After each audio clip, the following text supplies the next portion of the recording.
Today we're going to be replacing the spark plugs on this Craftsman Pro Series 190cc powered by a Briggs and Stratton Professional Series mower. Super easy, just supposed to replace the spark plug annually. As you can see, first thing you do is you remove this piece right here. That's just to protect the spark plug, and you can kind of see it poking out right through there. You just give it a good tug.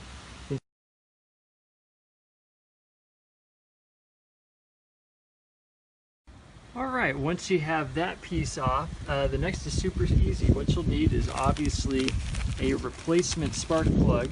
Here's the OEM one from Briggs and Stratton. As you can see, 692051. These are literally just a couple bucks on the internet. Next you'll need a 5/8 of an inch spark plug remover. Simple tool. You'll probably need, in this case, this is a 3/8 inch drive. So you obviously need a ratchet and also a 3/8 inch extender to get in there. Pretty simple, pretty cheap parts. Shouldn't be a significant problem for you to get these. What you're going to want to do is, once you have all your setup, your spark plug remover, the extension, and your ratchet all set up, you're going to want to mount that on there. Now these spark plug removers have a rubber piece in there, so it should be pretty snug on the base. I want to make sure you get that all the way in there. There it is, so it has a good set, so you don't strip it or miss it. Next you're going to want to crank it to the left. Lefty or righty-tighty, lefty-loosey. Do not do it the other way. If you do it too much torque in the other direction, believe it or not, you can snap it off. Basically that'll total your lawnmower. To get that out, it's going to cost more than the thing's worth. Next you're going to very carefully torque it to the left to be able to get it off. It shouldn't be on there tight at all. As you can see, I already broke it and I barely moved it around. So just keep torquing it like this until the spark comes out. Shouldn't be too many revolutions. As you can see, it's going pretty loose right now, meaning it's almost out.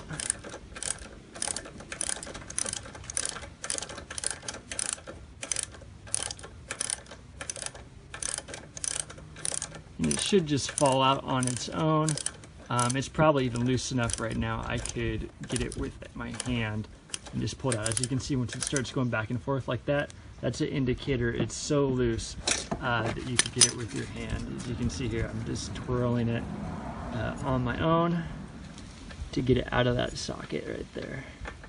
Okay, there it is. There it's out.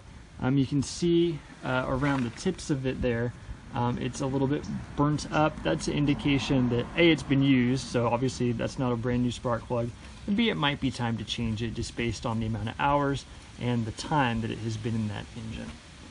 Next, what we're going to do is A, double check that it's the exact same part that you have purchased.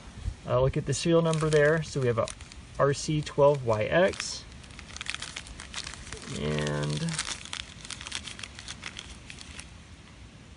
Champion. Okay. As you can see, I guess the one that came in there was not an OEM Briggs and Stratton brand. So there is a little bit of a difference there. But as you can see, size-wise, it's the exact same part. So you should be good to proceed on that. Once you have the old one out, it's time to put the new one in. So you can see, hopefully, the little hole right there. It goes right in. You can torque it with your hand at first to get it started. Should be pretty easy.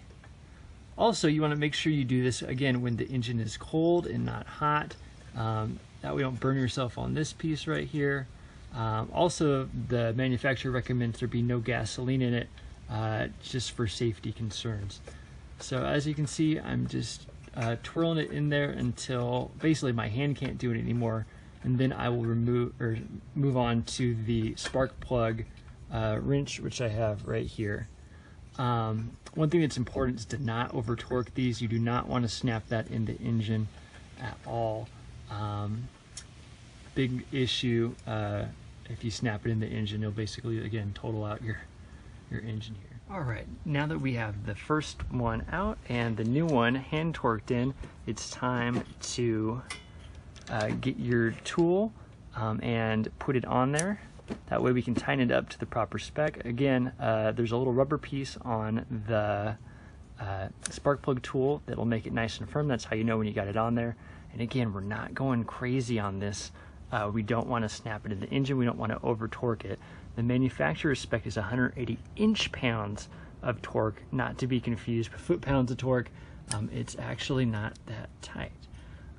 That's one reason I'm using a 3/8" drive here, is because I can't get into too much trouble just doing it by hand like this, because I wouldn't have enough leverage. So I'm going to do it just, you can see right there, that's about the point that needs to be, just a little bit more, not too much. That should be good to keep it in there. It wasn't that tight from the manufacturer. It doesn't need to be that tight at all. Next, you're going to take your tool off, confirm that it's nice and tight and snug. You shouldn't be able to torque it too much with your hand there, pretty much at all, once you have it with the wrench. You're going to put your rubber piece back on it here, and you'll hear a little kind of click, not click, but pop, I would say pop, when it's all the way back on there. And that's how you know it's on good. It's towards the end of the rubber piece here, so it's getting full coverage and contact. And that's it. You just change the spark plug on your lawnmower. Real easy, quick on, quick off.